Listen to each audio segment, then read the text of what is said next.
Buonasera a tutti e ben ritrovati a questo nuovo appuntamento della rassegna letteraria Incontri d'autunno, organizzata dalla Biblioteca Civica Simpliciana di Olbia. Questa sera la rassegna incontra Giovanni Sagna Laina con il suo primo romanzo. Si tratta di un romanzo storico dal titolo Il viaggio, il racconto dei protagonisti della sarda rivoluzione del 1794 tra intrighi, amori e misteri. Il libro è pubblicato dalla casa editrice olbiese Tafros e la presentazione sarà naturalmente insieme all'ospite. Abbiamo Emilio Aresu, che è stato tra le altre cose nostro ospite diverse volte, autore di diversi saggi sulla lingua sarda, in particolare sul gallurese. Prima di lasciare la parola ai nostri ospiti, vi ricordo il prossimo appuntamento della rassegna, giovedì 6 dicembre, abbiamo anticipato di un giorno, alle ore 18:30, la rassegna proporrà uno spettacolo con Gabriella Grayson dal titolo Einstein e me. Si tratta di un monologo che ha per oggetto la storia d'amore che ha rivoluzionato la fisica.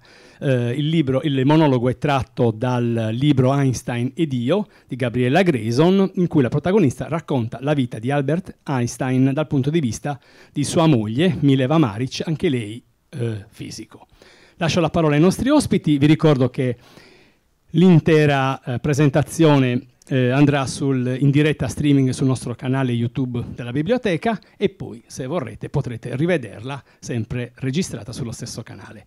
Vi ringrazio e lascio la parola ai nostri ospiti. Grazie.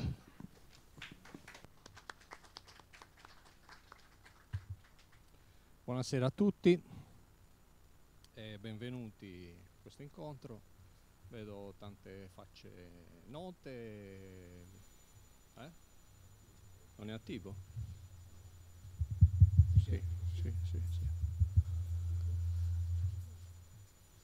Vedo tante facce note, qualcuna invece no, quindi segno che c'è sempre una risposta positiva nella biblioteca di Olbia.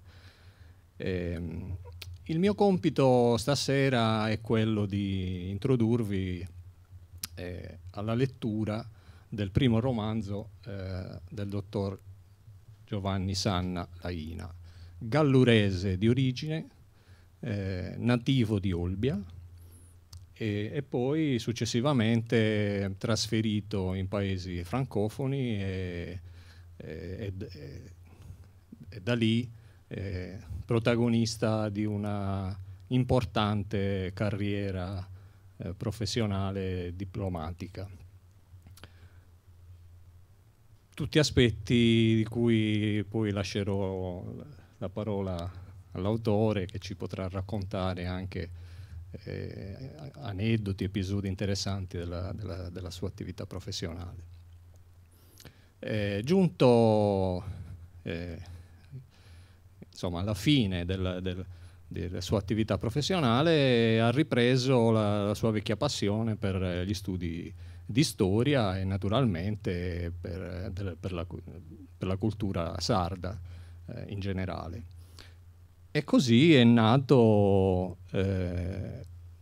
la volontà di scrivere un libro su fatti storici della Sardegna e fatti storici e culturali nel suo insieme della Sardegna, e ha scelto di farlo nella forma del romanzo. Questo romanzo è ambientato appunto nel 1794, in realtà gli episodi partono dall'anno prima, 1793, per concludersi nella primavera del 1794, quando vi sarà la cosiddetta sarda rivoluzione, cioè questo momento di ribellione da parte dei sardi, o quantomeno di una parte di essi, soprattutto nella città di Cagliari, nei confronti del governo piemontese, perché come è noto, dai primi del Settecento la Sardegna passa sotto il governo piemontese e quindi nell'arco di circa un secolo è presente è pressante anche la presenza, l'attività politica, istituzionale piemontese nei confronti della Sardegna, con esiti talvolta positivi, molte altre volte negativi, che sfociano appunto in un malcontento che alla fine del secolo determina dei fatti cosiddetti appunto rivoluzionari. L'autore di questo ha voluto parlare però in forma di romanzo, il che non significa raccontare fatti totalmente inventati, perché l'autore in realtà è molto ben documentato sui fatti della storia, ma li ha voluti intrecciare con episodi anche di fantasia, talvolta completamente originali e talvolta invece tratti da situazioni reali, storiche, talmente, come dire, controverse, intricate, da dar luogo a una costruzione romanzesca. Il protagonista del libro in realtà è un gallurese, nel senso che si tratta di un personaggio gallurese, Francisco Sanna. La maggior parte dei protagonisti del libro portano un nome spagnolo, perché fino appunto ai primi del Settecento, quando la Sardegna passa sotto il dominio dei Savoia, la Sardegna fino ad allora era sotto il dominio iberico, e quindi era sicuramente presente la tradizione di chiamare le persone con nomi spagnoli. Quindi Francisco Sanna è un gallurese che coglie l'opportunità di un trasferimento a Cagliari, agli ordini, a servizio del cadetto di una delle famiglie sarde più potenti, i Pes di Villamarina, originari di Tempio ma con possedimenti sino a Quarto.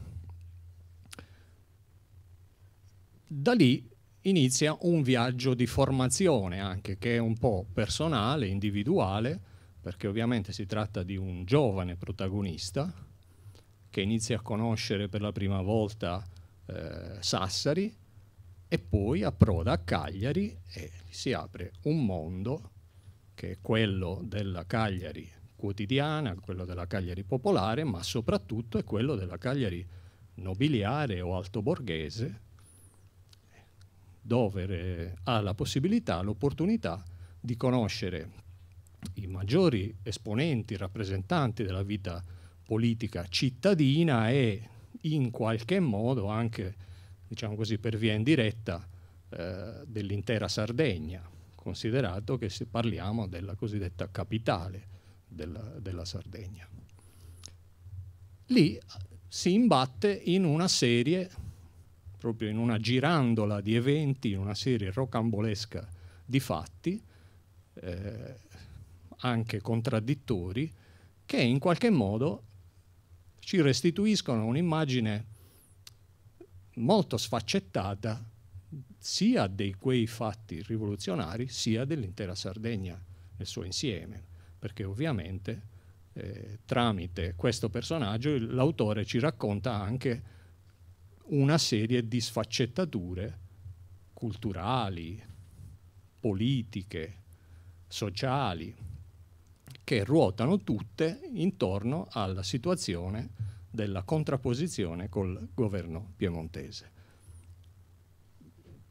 Mi fermo qui per un attimo e facciamo parlare il protagonista, se vuole, a partire da come gli è nata l'idea di costruire questo bel romanzo, interessante romanzo. Prego.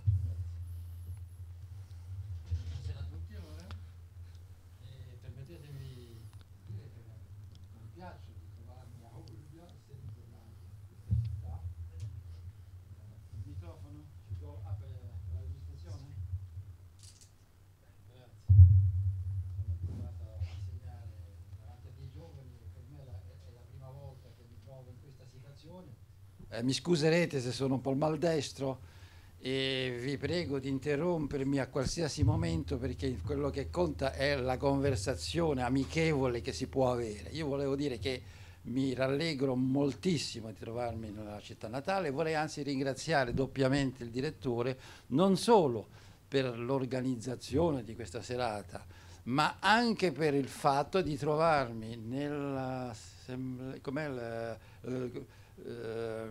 Sempliciano, sì, Biblioteca la Sempliciana. biblioteca Sempliciana, per il fatto che sono nato a San Simplicio, dunque mi trovo veramente piacevole. Non solo, ma volevo anche dire, volevo spiegarvi due cose in realtà. Perché si è scritto questo libro e come si è scritto questo libro. Perché si è scritto questo libro? Io vivo all'estero da tanto tempo e nella diaspora sarda all'estero c'è la presenza di questa terra molto forte, forse più forte di voi. Perché? Perché noi ci confrontiamo con gli altri popoli, voi no, voi siete qui tranquilli nella vostra isola, fieri di esserlo, non dico mica, però a noi ci manca questa idea. E dunque l'idea della Sardegna è molto viva, vero? Però vedendo gli altri popoli, quando si lavora con dei danesi, con degli olandesi, eccetera, inglesi, tedeschi, francesi, si cerca di capire qual è il genio di questi popoli, qual è la specificità di questi popoli. E ci si riesce a capire, vero? Perché gli olandesi non sono danesi, i danesi sono molto ecologici, vero? Molto la natura, eccetera. I francesi sappiamo che sono giacobini, i tedeschi quando sono bravi sono molto seri, quando non lo sono peggio di tutto, vero?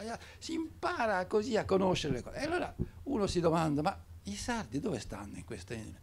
I corsi sono conosciuti, i baschi sono conosciuti, gli irlandesi, gli alsaziani per me rassomigliano molto ai sardi perché sono sempre schiacciati fra due grandi fratelli, i francesi e i tedeschi, e noi siamo stati così tra gli spagnoli e gli italiani, un po' simile la situazione.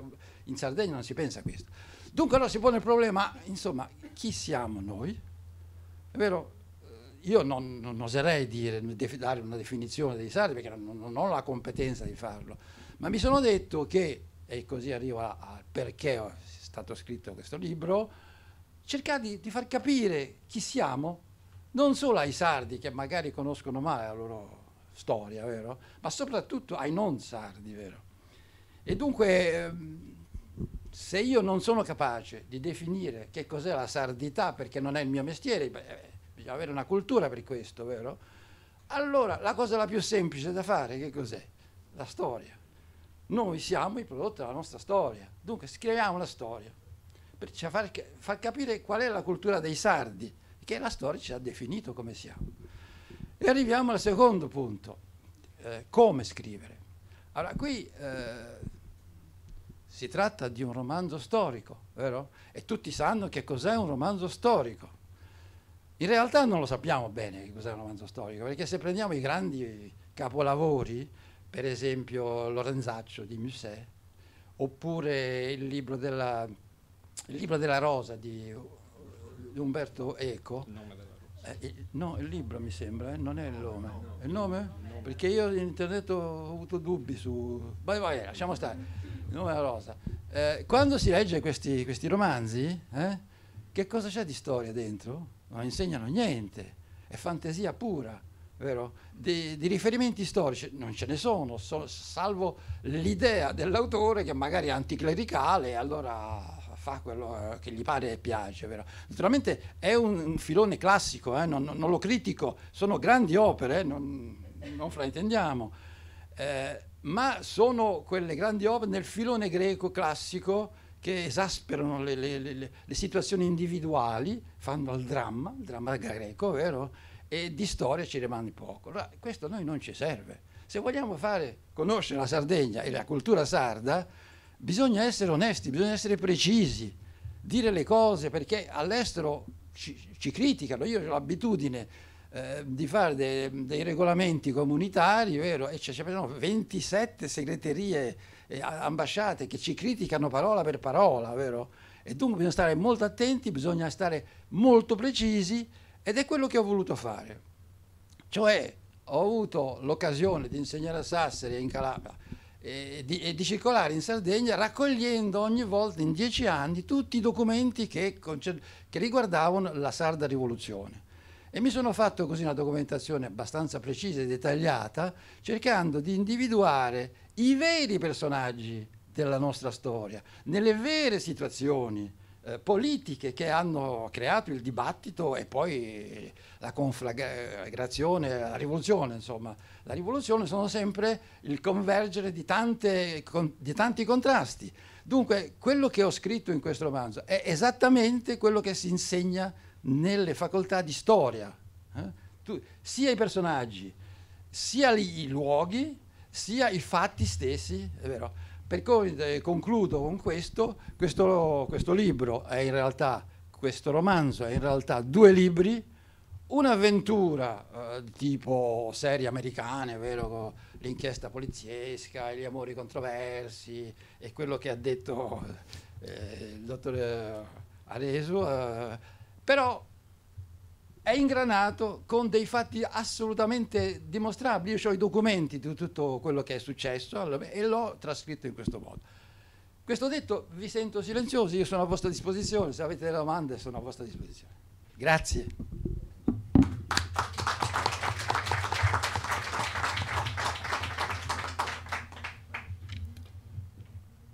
Allora, se non ci sono sin da adesso delle domande, ma potrebbero esserci anche più tardi, eventualmente. Io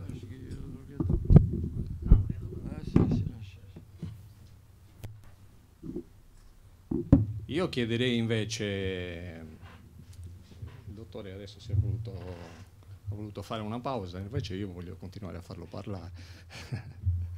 Vorrei fargli raccontare invece qualche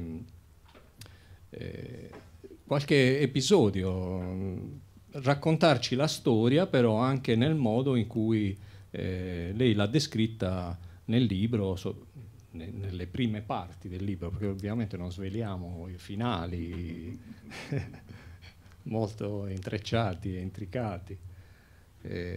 Cioè come si svolgono, ad esempio, gli incontri del protagonista con questi personaggi che ovviamente nel romanzo sono incontrati in maniera più o meno casuale, ma i quali invece sono tutte persone attive nel tentare di tramare, di organizzare una situazione di ribellione nei confronti del governo piemontese, e quali erano le ragioni anche del malcontento.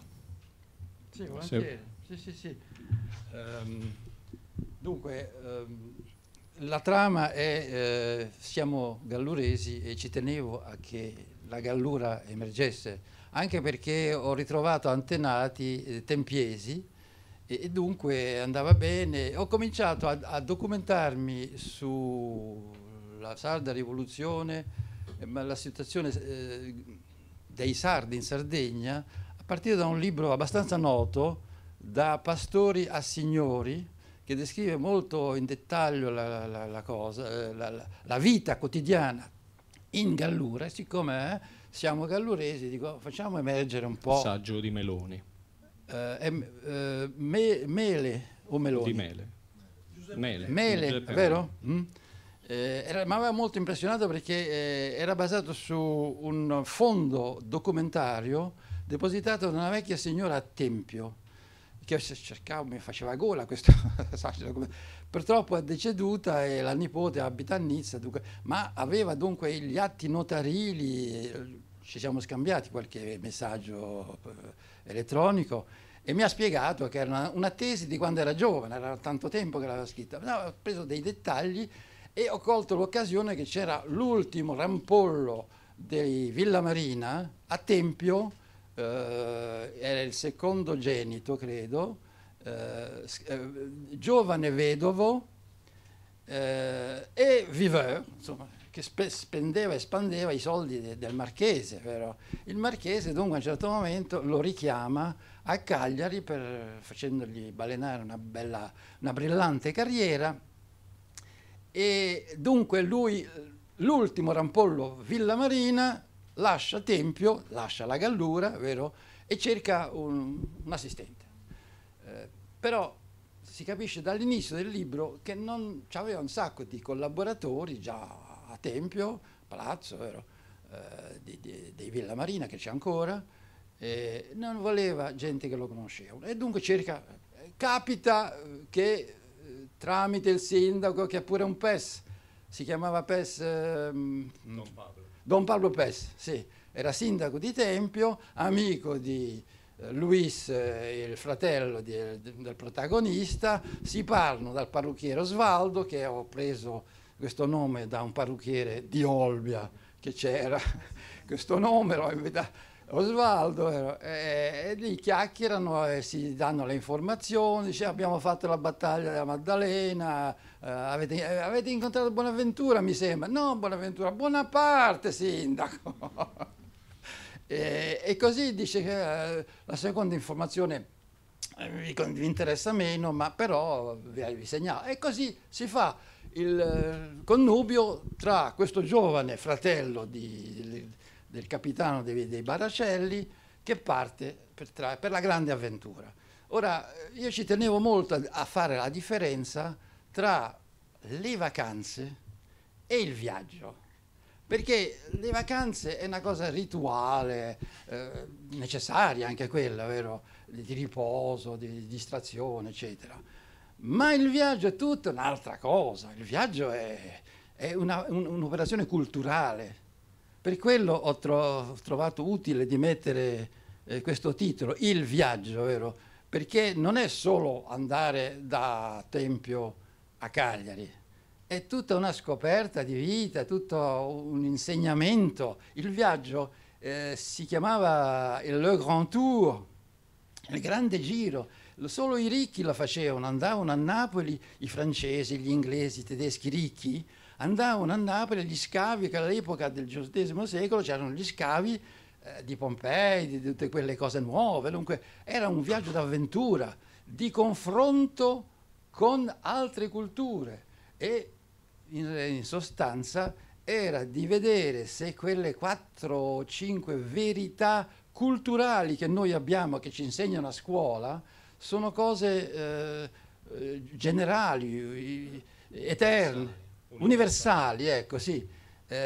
Dunque, confrontarsi con gli altri è un po', il viaggio è una lezione. E dunque nel romanzo ci sono diversi viaggi. C'è il viaggio fisico con la carrozza, vero? C'è il viaggio culturale e poi c'è il finale, che è un viaggio, l'ultimo viaggio. Ovviamente lo leggerete gli aspetti, diciamo, romantici o romanzeschi. Allora diceva di spiegare un po' il contesto politico. Fatto sta che questo personaggio approda a Cagliari. Esatto, approda a Cagliari nel contesto politico di quell'epoca. E forse due chiacchiere sul contesto politico, e che cos'è, che è descritto sul piano storico vero e proprio, vero? È che dopo l'attacco francese respinto dai sardi, sia a Cagliari che alla Maddalena, il re Vittorio Amedeo speriamo che sia Amedeo III, aveva promesso delle ricompense, perché questo fatto era abbastanza, noi non ci rendiamo conto che aver respinto l'invasione francese era un evento straordinario, perché la Repubblica francese stava vincendo in tutto l'arco europeo, dunque dal Belgio al Reno alle Alpi, dunque Piemonte, stava dando le batoste a tutti, e noi sardi eravamo gli unici che abbiamo respinto. Dunque grandi complimenti anche dal Papa, eccetera, insomma.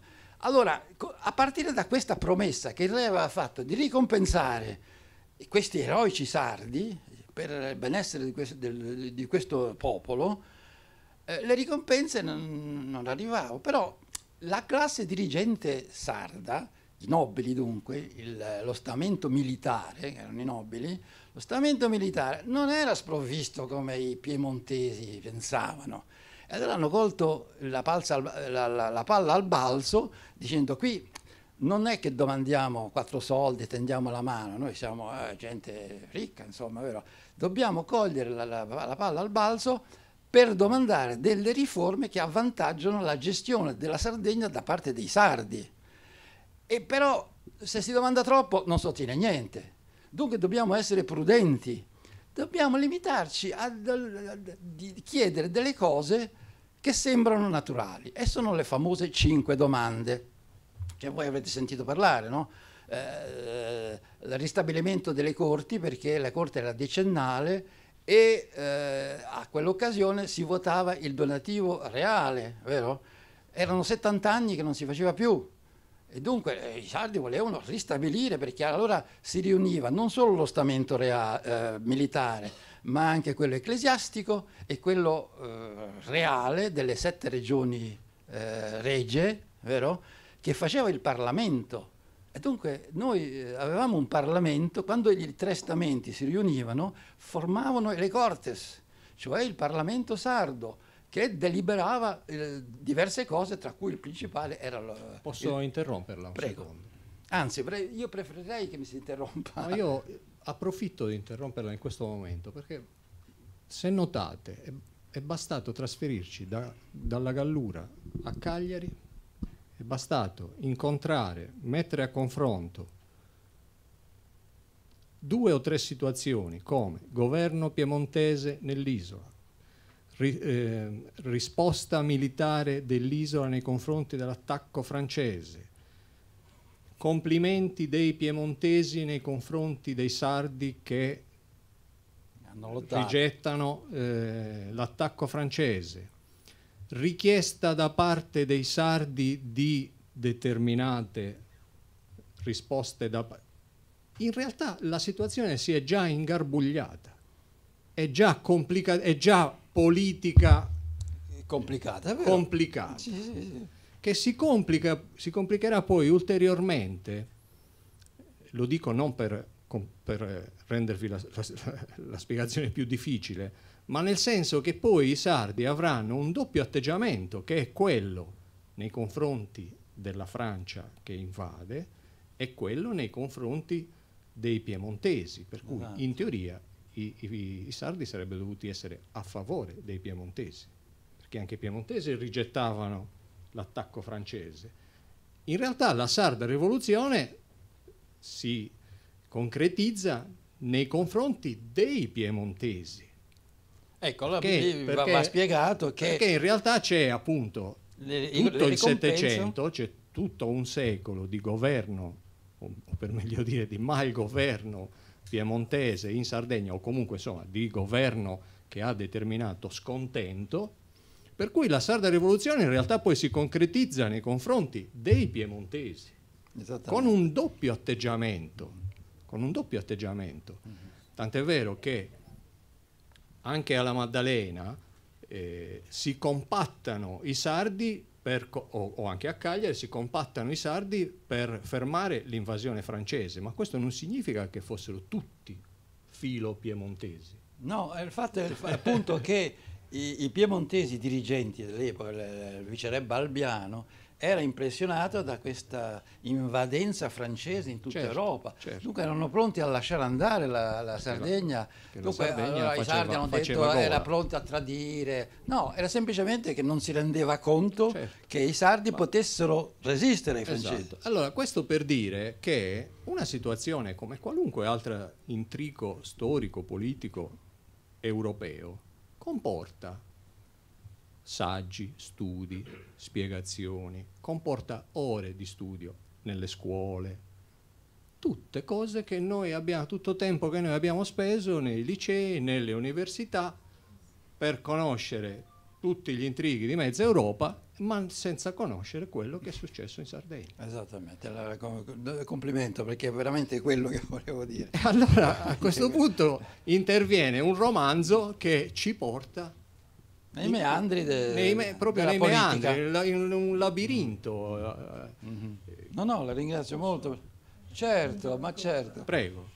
Mi riallaccio al discorso che i sardi hanno respinto l'attacco dei francesi, in particolare i gallesi, Certo. alla Maddalena, Sì, in sì. particolare gli 800.000 uomini che si sono schierati sulla costa sarda, la zona di Palau, e hanno fatto fronte ai francesi che stavano per occupare la Maddalena. Certo. In particolare il momento in cui Napoleone Bonaparte si trovava sull'isola di Santo Stefano e fu battuto da Domenico Mille Lire che... No, stiamo stare. Allora, lì c'è una controversia. Io sto esasperando un po' il discorso, però sto cercando di stringere, nel senso che hanno avuto l'intervento di Domenico Mille Lire con la sua azione, ha portato Napoleone, ha costretto Napoleone a ritirarsi e quindi... Questo è avvenuto anche E questo a Cagliari.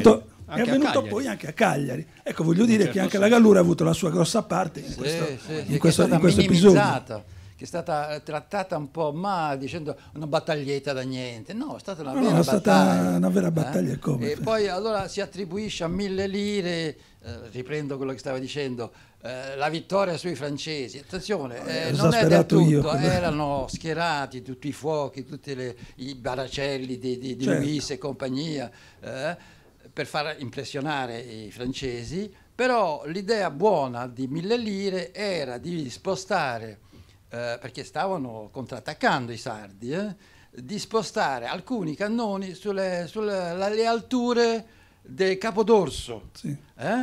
Allora i francesi si erano acquattati nell'ansa di Santo Stefano, vero? Al riparo della fucileria dei miliziani sardi, vero? Sì. Erano a riparo. Quando si sono trovati da assediati, perché c'era Certo. dietro qualcuno che gli Da sparava. una parte sparavano hanno- dalla Maddalena, dal centro storico della Maddalena, le batterie che battevano il forte di Santo Esatto. Stefano. E dalla parte opposta, alle spalle, si è trovato circondato, cioè si è trovato Domenico Mille Lire che gli sparava con gli altri cannoni. Fu costretto ad abbandonare la posizione, ritornare c'è sulla stata, nave allora, ed scusa, andare un po' via. ancora, mi scusi, Prego. ma c'è stata che la fregata di Fauvetti, Sì. erano marinai marsigliesi indisciplinatissimi, Sì. che quando si sono visti presi alle spalle si sono mutinati. Sì. C'è stata la mutineria, Cesare, il generale, come si chiama? Cesare Colonna Cesari. Colonna Cesare, è andata a Cesari. Colonna piangere. Cesari. Cesari, sì. Sì. È andata a piangere con il capitano e i marinai per dire ma no, restate, e quelli lo volevano impiccare quasi. Sì. E dunque ha dovuto cedere e ha dato ordine a Napoleone, che stava lassù tranquillamente falcidiando la Maddalena, perché lo stava facendo per bene, come ha sempre fatto d'altronde. Sì, certo. A lasciare la posizione. Arrabbiatissimo di lasciare 2 o 3 cannoni che doveva scappare. E poi allora c'è l'episodio di Mille Lire che lo insegue con una colubrina in una barca, ma non è quello che ha fatto la storia. La storia se ne sono andati perché c'è stata la mutineria della Fauvetti. Ammutinamento. L'ammutinamento, sì. Vabbè, comunque allora io intervengo come moderatore, diciamo, e questa è appunto una finestra parallela che si è aperta, perché nel romanzo questo viene citato en passant, Sì, perché sì. poi tutta la storia si sposta appunto a Cagliari. A Cagliari. No, la sostanza è quella sicuramente. Una volta che il protagonista si trova a Cagliari, che vengono fuori appunto queste situazioni, queste famose 5 domande che l'assemblea cagliaritana chiede, rivolge al governo piemontese, sono situazioni importanti che ci descrivono un secolo di presenza piemontese. Un pensiero politico dei sardi. Certo, e anche, se vogliamo, anche una certa levatura culturale. Esattamente. Sì. E quali erano queste? Se lei vuole riassumerlo brevemente. Brevemente, diventa tecnica la storia, Certo. io le cito così en passant, come diceva lei. C'era dunque ristabilire le Cortes, cioè l'assemblea decennale dei 3 stamenti che faceva il Parlamento. C'era un'attività parlamentare che era regolare, che era consentita, e da quando sono arrivati i piemontesi non si è più fatta. Sottolineiamo che questa attività parlamentare era un po' eccezionale, era storica dagli spagnoli, vero? Ma rendiamoci conto che siamo in un regime di monarchia assoluta, dove il re non si può sbagliare. Certo. Tutti i paesi, tutte le nazioni europee erano sotto una monarchia assoluta. Scusa ancora, una monarchia assoluta che i Savoia, nel loro genio, come dire, militare di sopraffazione o comunque di comando, hanno sviluppato in forma di doppio regno, perché in Sardegna hanno messo l'alter ego del re, quindi c'era un viceré con piene funzioni sovrane, esatto, in Sardegna, esatto. Che non è una cosa che avveniva proprio dappertutto, insomma. E allora, dunque, brevemente le 5 domande per arrivare a questo Certo. argomento qui che è capitale nella storia vera della Sardegna. Le 5 domande, dunque, c'era il ripristino delle cortes decennali, rispetto delle tradizioni, delle leggi ancestrali della Sardegna, c'era la privativa degli impieghi, che naturalmente chi legge sta frase dice ma che cosa vuol dire? Esatto. Era la priorità di dare le alte funzioni amministrative ai sardi, perché normalmente lo scontento di cui si parlava prima è nato dal fatto che tutte le ricompense che il viceré dava, perché era la discrezionalità, le dava ai piemontesi e i sardi ricevevano gli spiccioli, vero? Dunque il malcontento è nato già lì. Poi invece di fare profilo basso, i piemontesi si arrogavano questa predominanza in Sardegna. Ma tornando alle 5 domande, dunque la privativa degli impegni, il Consiglio la creazione di una seconda sala nella Reale Udienza, perché ce n'erano 2 a quel tempo. C'era la sala civile che si occupava di problemi diplomatici e di successione nobiliare, di eredità, che erano pagate riccamente, vero? Poi c'era la seconda sala che era quella penale, quella la affidavano ai sardi perché i sardi dovevano conoscere le magagne criminali del luogo, vero? Che erano ricompensate molto meno bene. Allora lo stamento militare ha voluto creare una terza sala chiamata Consiglio di Stato, e questo sembra poco, vero? Noi siamo stati i primi a creare un Consiglio di Stato che doveva essere, cosa anomala appunto in un regime di monarchia assoluta, una Camera solo per verificare l'attendibilità delle leggi che si prendevano a mano, cioè che il viceré emanava.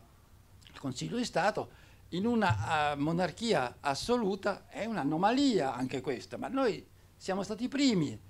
La nozione di Consiglio di Stato esisteva prima, ma la funzione di verificare l'attendibilità, la conformità delle nuove leggi con quelle passate era una cosa nuova. E l'ultima cosa era di ripristinare il Ministero degli Affari di Sardegna a parte da quello del Ministero dell'Interno, che è all'epoca precedente di questo re, il Bogino gestiva per la Sardegna egregiamente, sì, perché ha fatto molto il Bogino, il ministro, l'amico del re, del padre dell'attuale re, ha fatto molto per la Sardegna. E invece queste erano le 5 domande, vero? Ma c'era di più, è che queste 5 domande votate nello stamento militare, poi discusse con gli altri stamenti, tutti d'accordo, una bellissima unanimità per votare queste 5 domande, c'era anche di portarle direttamente i sardi al re, di porre, si dice, ai piedi del trono. Certo. E questo era brutto in una monarchia assoluta, perché scavalcava e il viceré e il ministro dell'Interno, che naturalmente non era d'accordo con queste cose, per cui hanno deciso di farlo. Il viceré bloccava continuamente il nulla osta da dare ai missili, cioè avevano votato 2 rappresentanti per ogni stamento, dunque 6 personaggi che dovevano portare le richieste, queste 5 domande, direttamente al re. A Torino, certo. Ma siccome il Piemonte se la faceva con i repubblicani sulle Alpi, sì, il re era caduto il colle di Tenda e il re era con i suoi generali, dunque non era a Torino. Per cui i nostri delegati si sono trovati a Torino ad aspettare, perché il viceré non dava mai il nulla osta. Allora il Pizzolo, che era un eroe di Gluck e della battaglia contro i francesi, si è incavolato. La battaglia di Cagliari. La battaglia di Cagliari, sì. Quarto Sant'Elena, dalle parti... La cosiddetta piana di Gluck. Ecco, la piana di Gluck, non so neanche dov'è, ma insomma, è qua, vicino a Quarto, vero? E dunque ho perso il filo. Che Pizzolo era uno il dei Pizzolo ha perso le staffe ed è partito. Gli altri hanno seguito, ma siccome il re era assente hanno dovuto pazientare fino in dicembre. Sono partiti in settembre del 93, sì, in estate, credo, insomma, fine estate. In estate, e fino a dicembre poi il re torna perché l'inverno aveva bloccato gli eserciti sulle Alpi, faceva freddo e insomma c'era uno stallo nella guerra di cui si potrà raccontare tante cose anche lì, ma sarà un altro episodio.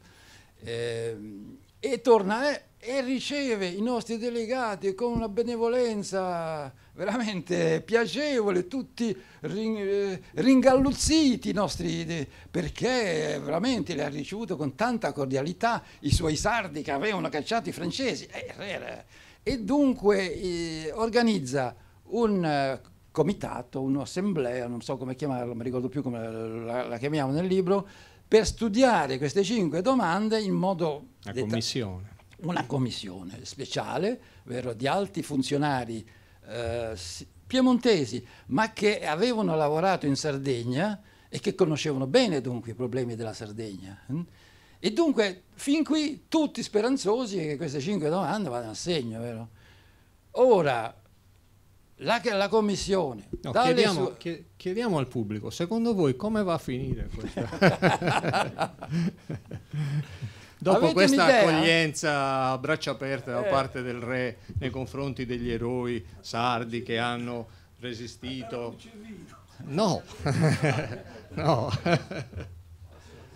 Il problema, allora... Nessuno sa. Sì, prego. Volevo solo, magari il detto famoso torinesi falsi e cortesi, per cui sicuramente sono stati accolti con un grande rispetto, con una grande signorilità, però anche con una grande falsità di fondo, perché poi sappiamo bene com'è finita la storia. A lei lo sa, dunque. No, cioè, non è un caso che la regione sarda ha istituito come giorno della Sardegna il 28 aprile. Sì. Di questa 1794. Sì. A scuola noi cerchiamo in un qualche modo, aspetti, no, non sia così fiducioso, in un qualche modo cerchiamo di spiegare ai ragazzi insomma, le motivazioni fatti, certo, di questa festa, perché aspetti, la prima cosa che i ragazzi colgono è il giorno di vacanza, quindi c'è una felicità di fondo. Se poi vicino al 25 aprile si crea anche un ponte, quindi puoi immaginare la gioia. Però ritengo che sia estremamente necessario che questa parte della storia della Sardegna sia assolutamente approfondita, perché manca una conoscenza, così a linee generali spieghiamo sì perché i sardi sono ribellati, hanno preso il viceré, l'hanno portato al porto, cioè la storiellina. Però bisogna che la storia in un qualche modo venga raccontata in un modo che affascini il ragazzo, deve affascinare la storia per per cui in un qualche modo o la presenza anche sua, immagino, può suscitare, cioè un libro come questo, a mio avviso, dovrebbe essere presentato nei licei. E quel che ho detto... Potrebbe essere presentato nelle scuole medie anche. Non dico proprio a ridosso del 28 aprile, perché sarebbe un discorso troppo facile e misero. Sì. Proprio fare una presentazione anticipata, sì, in modo tale che si arrivi poi a capire, il ragazzo deve capire perché sto a casa, perché è un giorno di vacanza, cioè è bello fare vacanza, è ancora più bello fare il ponte, però devo quantomeno sapere perché. Guarda, io sono disponibile a farlo, vero, quando vuole, anche gratis, eccetera, perché è proprio questo lo scopo che cercavo. Io ho studiato in francese, vero? E nelle scuole medie consigliavano delle letture quasi obbligatorie di complemento alle lezioni o di letteratura o di storia, vero? E c'erano i grandi autori che appoggiavano l'insegnamento dell'insegnante nella mentalità della gioventù, vero? Io mi ricordo dei romanzi che ho dovuto leggere senza conseguenze, senza dover fare dei resoconti, ma bisognava dire che si era letto. Non so se in Italia si fa questo. Dipende molto dalla preparazione, dagli interessi che può avere un insegnante. Se un insegnante è stimolata, avrà degli alunni stimolati, sì, certo, e stimolanti a loro volta. Dipende da come viene fatta una programmazione, perché i libri di testo, storia della Sardegna non c'è. La collega proprio mi diceva che anche nella scuola primaria la storia della Sardegna è un'emerita sconosciuta. Vero?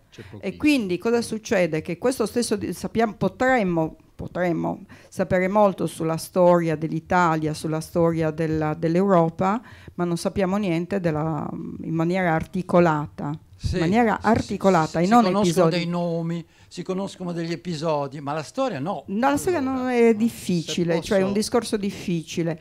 Addirittura c'è stata una riforma anche nella scuola primaria dei programmi di storia, a mio avviso una riforma sbagliata, perché è stata proprio, diciamo così, sintetizzata la storia d'Italia, la storia dalle origini, per cui alla fine non c'è una grossa preparazione storica, e questo secondo me è un grande male, No, è vero. Poi volevo fare una piccola regressione quando ha parlato della battaglia dei sardi contro i francesi, no?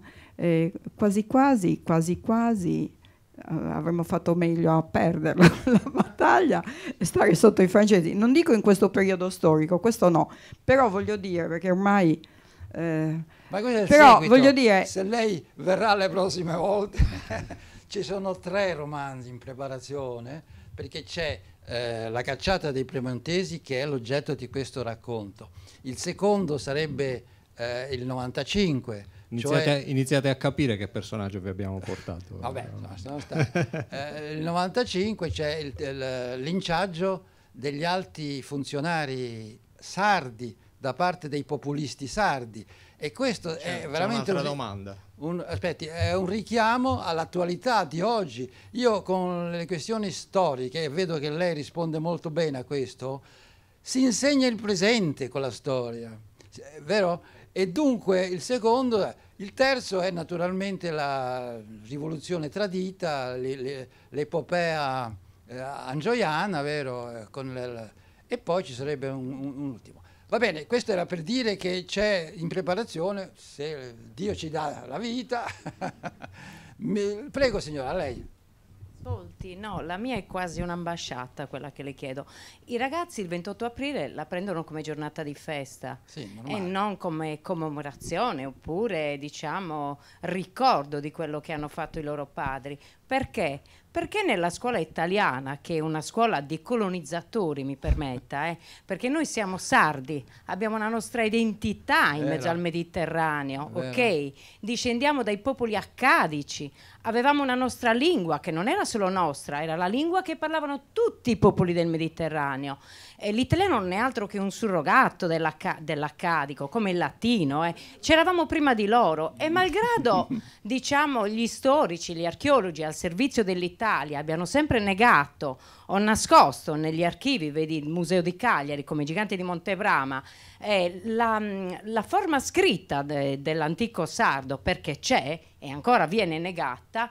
Bene, questi ragazzi non conoscono niente della storia sarda a partire dalla preistoria, perché nella scuola non viene insegnata già dalle elementari. E se uno si guarda quei libri di storia, io da madre lo dico, c'è da vergognarsi, perché vediamo sempre solo quel nuraghe.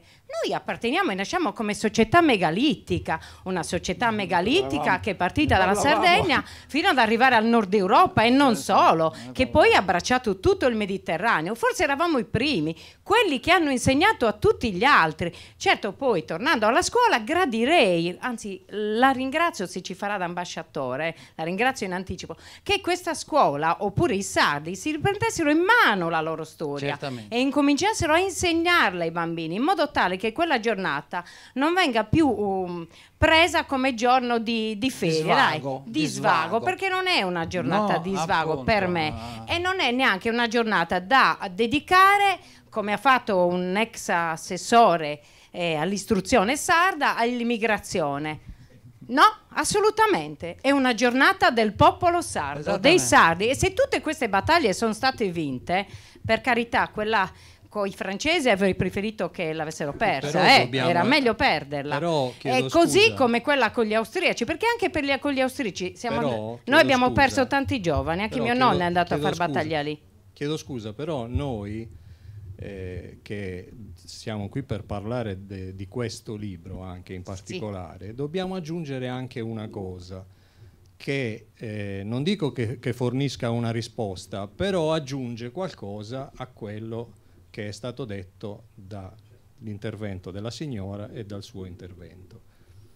E cioè è questa strana percezione di questa giornata del 28 aprile che si ha in Sardegna, perché è il risultato in realtà di una serie molteplice di contraddizioni sulla lettura di quei fatti, sulla lettura delle culture della Sardegna, sulla inesistente omogeneità culturale dei sardi, perché i sardi, come lei ha detto, hanno una loro storia, ma è più esatto dire che hanno le loro storie, perché la Sardegna è una civiltà plurale, non singolare. Di conseguenza, quella lettura che poi è stata data nel volere leggere e fissare quella data, anche quella è una lettura fatta con certi canoni storiografici all'italiana, se vogliamo dir così. Perché in realtà non tutti i sardi si potranno mai riconoscere in quei fatti rivoluzionari, perché quei fatti rivoluzionari sono stati in realtà contraddittori, sono stati in qualche modo anche limitati e limitanti. E questo emerge, perché ciò di cui abbiamo parlato finora è in realtà la premessa di una storia molto più articolata, che è una lettura, e qui però diciamo che sposto l'attenzione sull'autore, nel senso che l'autore in qualche modo velatamente lancia una sfida anche agli storici e agli storiografi sardi, che hanno fatto una lettura anche un po' troppo orientata certe volte, orientata, unilaterale. Perché il Manno, per esempio, era monarchico, vero? Era un funzionario è intricatissima, è complicatissima in realtà già la situazione che appunto questo protagonista del viaggio trova a Cagliari. Ed è da lì che poi vengono fuori fatti che noi oggi leggiamo come quasi eroici da festeggiare, da ricordare, che in realtà sono pieni di contraddizioni. Ma il problema è proprio questo. Noi di cosa abbiamo bisogno? Abbiamo bisogno di fatti eroici, di date da ricordare, di bandiere da sventolare, o abbiamo bisogno di conoscere? Abbiamo bisogno di conoscere. Abbiamo bisogno di conoscere. Ma a mio modesto parere questo romanzo è un piccolo contributo introduttivo, quantomeno, alla necessità di una lettura più ampia, più articolata, più su diversi piani di quei fatti, che invece attualmente, anche quando vengono ricordati da chi ha sincero passione e diciamo così interesse per la storia sarda, vengono ricordati in maniera un po' retorica, un po' come dire, patriottesca, ma non così ben... senza contenuto però. Certo, con un contenuto che a un certo punto è quasi un po' di facciata. Cioè è un po' come se a un certo punto tra storici e politici sardi, avvertendo la mancanza di questa conoscenza della storia sarda, abbiano in qualche modo sollevato un muro, sollevato dei pilastri, un momento abbiamo anche noi le nostre date importanti, un momento abbiamo anche noi i nostri fatti da ricordare, di cui andare fieri, orgogliosi, ma la realtà in realtà è molto più articolata ed è quello probabilmente uno dei motivi per cui quei fatti non sono stati vincenti, perché in realtà si è trattata poi in ultima analisi dell'ennesima sconfitta. Allora La restaurazione della monarchia. Ma volevo rimbalzare con la signora che dice questi fatti se si insegnano a scuola è assolutamente utile, vero?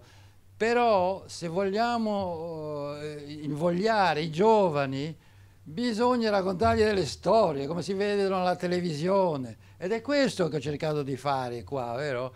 Cioè insegnare senza tediare, perché sennò i giovani non leggono, non è possibile, insomma. Questo è molto importante perché era uno dei punti pilastri del mio scopo di questa. Allora non so come continuare adesso. Non so se qualcun altro Niente, la ringrazio. Grazie. Ci vuole Grazie a passione, lei. come ha detto lei. Esattamente. Volontà di conoscenza. Allora, eravamo arrivati al risultato della missione a Torino, e cioè che la commissione dà le sue conclusioni e le dà al re, e il re le passa al ministro dell'interno, il quale stilla un resoconto generico che praticamente conferma quello che già esisteva.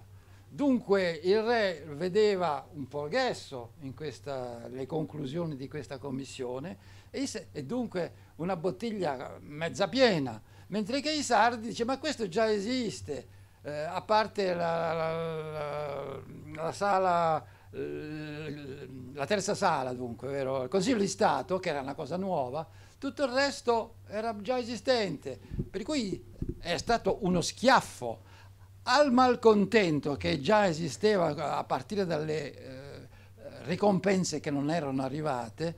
Ci è venuto questo schiaffo alla rappresentante, perché i sardi che erano a Torino neanche gli è stato comunicato le conclusioni del ministro, che le ha passate direttamente al viceré Balbiano, e questi erano da una settimana a Torino aspettando le conclusioni, non ne sapevano niente, l'hanno imparato per i giornali, si può dire, vero? Dunque era veramente un'offesa non solo fatta ai nostri ambasciatori, ma a tutta la Sardegna, e da lì è nato così l'astio vero e proprio di buttare via i piemontesi dalla Sardegna, di cacciarli via tutti. Adesso lì non so se devo andare avanti sulla parte io non politica. andrei avanti oltre, perché Il problema è stato però, c'è una parte politica ancora, certo, ed è che dunque c'è stata la rivoluzione, hanno preso d'assalto il palazzo, lo descrivo nei dettagli perché avevo tante resoconti sui fatti veri, vero? Il problema politico che rimane è che erano le associazioni operaie che spingevano Stampace, il comune di Stampace, poi la Marina, Consuli. I gremi, ecco, erano i caporioni dei gremi che tiravano dietro gli operai e dunque facevano folla, hanno assaltato il palazzo, eccetera. Dunque hanno arrestato viceré e i due ministri principali, vero? Significandogli l'arresto e l'espulsione di tutti i funzionari dall'isola. E lì si pone il problema politico, perché all'inizio i nobili e anche i borghesi ricchi volevano cacciare via i funzionari alti e piccoli per dare lavoro ai sardi, no? E occupare anche i grandi posti, vero? Ma i gremi, avvelenati contro i piemontesi, a un certo momento decidono di cacciare via tutti i piemontesi, non solo i funzionari. E questo pone un problema politico, Certo. perché c'erano gli ingegneri piemontesi che costruivano delle strade, c'erano dei piemontesi che erano sposati con delle sarde, e dunque cacciar via una famiglia piemontese voleva dire o dividere una famiglia, la sarda restava qui, o espellere dei sardi. Insomma, si è creato un'atmosfera un pochettino acida contro i piemontesi, che poteva degenerare in una rivolta alla francese, cioè l'eccidio, perché i piemontesi che si imbarcavano alla Cagliari poi si portavano dietro tutte le loro masserizie, vero? Mobili, eccetera. Quando il popolino ha visto tutte queste colonne di mobili, di ricchezza, erano pronti ad assalire e a fare una brutta fine a questa gente. È intervenuto Sulis con un macellaio e pare che... Dunque abbiamo fatto Sulis era uno dei protagonisti degli eventi, delle vero? attività politiche. Abbiamo fatto una rivoluzione pulita. Anche questo va sottolineato. Noi sardi siamo un popolo civile, vero? E questo la gente non si rende conto. I francesi hanno fatto colare il sangue nei rivoli, vero? Dall'odio, eccetera, eccetera. Tant'è vero che la Marsigliese si critica molto alcuni brani che dice cacciamo via tutti, facciamo colare il sangue nei nostri rivoli, traduco liberamente. Ecco, mi fermo qui perché il resto è romanzo, vero? Francisco che fa le sue avventure, galanti o non galanti, eccetera, eccetera. Poi c'è un cadavere, non si sa bene che cos'è, eccetera. Questo fa parte della parte dilettevole, diciamo. Ma sì, cioè, volevo aggiungere una cosa, per il prego. mio piacere di trovarmi con degli olbiesi e con dei sardi. Ho dimenticato, è una cosa che dico sempre all'inizio quando mi trovo in Sardegna davanti ai miei connazionali, diciamo questo, vero? E ho sempre, quelli che mi conoscono, lo sentirete voi 3 volte, vero? E mi viene sempre da citare un brano di un poeta francese medievale che si chiama Du Bellay, e traducendo a braccio così la sua quartina recita che beato chi come Ulisse ha fatto un lungo viaggio, o come quello là che ha acquistato il Tosone, vero? E poi è tornato con saggezza e ragione vivere coi suoi parenti nel resto del suo viaggio. Traduca. E questo è il sentimento che io provo quando mi trovo con voi. Perché vivere coi suoi parenti, naturalmente, nella poesia non vuol dire i parenti stretti, vuol dire i connazionali, vero? E noi della diaspora, chiamiamola così, ci fa piacere, insomma, di ritrovare il territorio, eccetera. Eccomi. Scusate se ho fatto questa digressione. Bene. Posso fare una domanda? Certo. Prego. Allora, avete parlato che questa storia ci sono gli intrecci appunto del romanzati della storia del tempo e sicuramente verranno citati dei personaggi politici, storici, no? Penso di sì, no? Ecco, molti. E quindi molti di questi personaggi che si trovano nella storia sono anche veramente esistiti, cioè sono proprio quasi tutti. Sì, c'è una nota a fine libro, fine romanzo, in cui l'autore specifica che ci sono 3-4 situazioni che sono frutto di fantasia. Di fantasia. Per il resto, in realtà, tutto è chiaro che ci sono quei passaggi che sono di fantasia. Sì, che sono romanzati, però... Ma nel senso che se uno va da un posto all'altro, ecco, lì magari gli si inventa qualche situazione, però quei personaggi effettivamente sono andati da un posto all'altro e hanno fatto determinate cose. Quindi sono nominati con i nomi reali, Sì, con sì, i sì, nomi sì, veramente... sono pochissimi personaggi di Inventati fantasia. che sono stati aggiunti, Sì. diciamo, dalla sua... Quello che diciamo così, i libri di storia poi non raccontano, che invece ciò su cui soffermava sul finale l'autore, e questo dà la misura anche dei diversi piani di lettura che ha in qualche modo cercato di gestire. Niente è perfetto, per carità, però...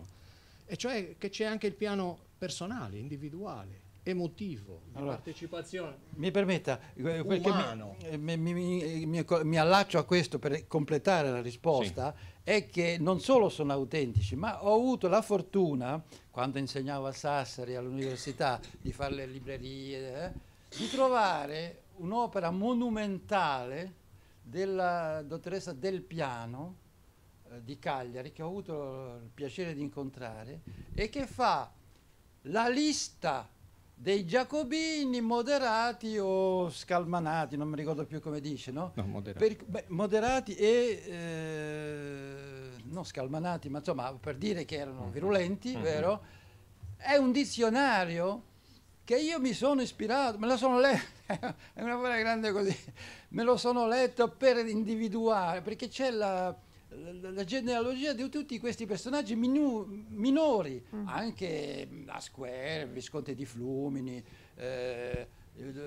Villamarina non c'è, i funzionari piemontesi, ma soprattutto quello che era interessante, il popolo minuto. Dunque tutti i nomi che vedete lì, salvo 2 o 3, sono tutti gente esistita e vissuta proprio, perché avevo questa miniera di informazioni, prima cosa, e poi leggendo la vita di questi, ce ne sono delle lunghe, ce ne sono delle brevi. Enjoy fa 5-10 pagine, vero, naturalmente. Enjoy è conosciuto. Certo, ma lì la racconta tutta la vita di Enjoy in 10 pagine, ma è un dizionario, dunque è un elenco telefonico, se volete, vero?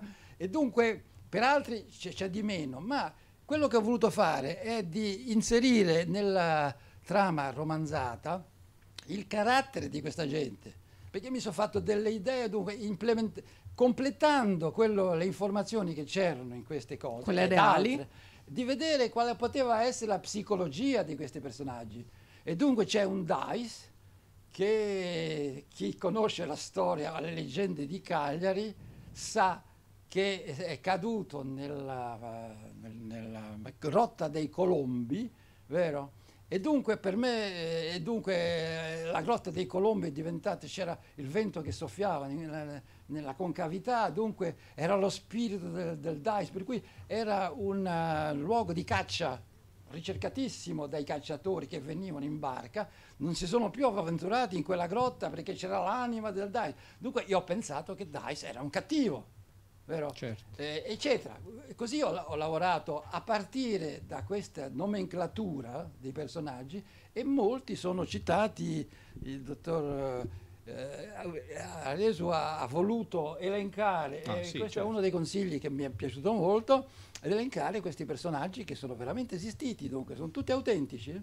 Sì, sono stati elencati quindi al termine del libro. I personaggi sono all'inizio del libro, poi c'è una nota storica alla fine in cui l'autore spiega che ci sono 3-4 situazioni frutto di fantasia, ma tutto il resto è reale. E per rispondere alla signora quantomeno certo. con fondamenta storiche. Io poi volevo dire una cosa per ricollegarmi un attimo alle 2 signore che hanno parlato prima, sul 28 aprile, ma non solo, cioè gli studenti in generale sono molto ignoranti nel termine appunto per quanto riguarda la storia e anche i personaggi sardi, perché io da poco ho avuto a che fare con una classe dell'Amsicora di Olbia, che sono le professionali praticamente, e allora io ho detto a questi ragazzi: ma che bel nome, ho detto, che ha il vostro istituto, e nessuno dei ragazzi sapeva se era un nome, non sapevano addirittura neppure che Amsicora fosse una persona, cioè un nome di persona, quindi un personaggio della Invece storia. era quello che ha dato il nome al primo stadio del Cagliari. Vero, ma non sapevano neanche essere stato un centravanti. Un centravanti. Quindi, per dire, non è soltanto il 28 aprile, è che c'è un'ignoranza generale nelle scuole, non è solo questo, cioè è tantissimo, non c'è niente nelle scuole, probabilmente ci saranno degli insegnanti che magari si prodigano, come ho sentito adesso qui, ma probabilmente sono proprio una percentuale minima. Grazie. Rimbalzando su questa idea, bisogna dire che non è solo sardo questo difetto, vero? È una specie di abbandono della geografia e della storia nell'insegnamento generale italiano ma europeo. Tranne in Italia, guardi che Salvini ha dato molta importanza alla storia ultimamente. Ha detto che andrebbe abolita. Addirittura, vero? E dunque, perché questo? E perché questo? Perché la storia ci insegna tutti gli errori degli uomini che passano ai governi, eccetera, eccetera. E far vedere... allora, prima cosa, la storia, io la chiamo la puttana della politica, perché ogni governo fa i libri di storia che lo avvantaggiano. Poi, quando si rendono conto che la storia potrebbe far ragionare gli educanti, i giovani, eccetera, la cancellano completamente. Dunque è una questione politica questa qui, vero? È difficile lottare contro questo. Se gli insegnanti non si mobilitano personalmente, non si esce fuori. E dunque, ma l'ignoranza della storia patria è particolarmente marcata in Sardegna, questo sì. Bene. Possiamo chiudere. Sì, vabbè, possiamo. Giusto una cosa, no? Sì. Naturalmente ci sono gli elementi di fantasia, abbiamo detto una parte del romanzo è di pura costruzione fantastica.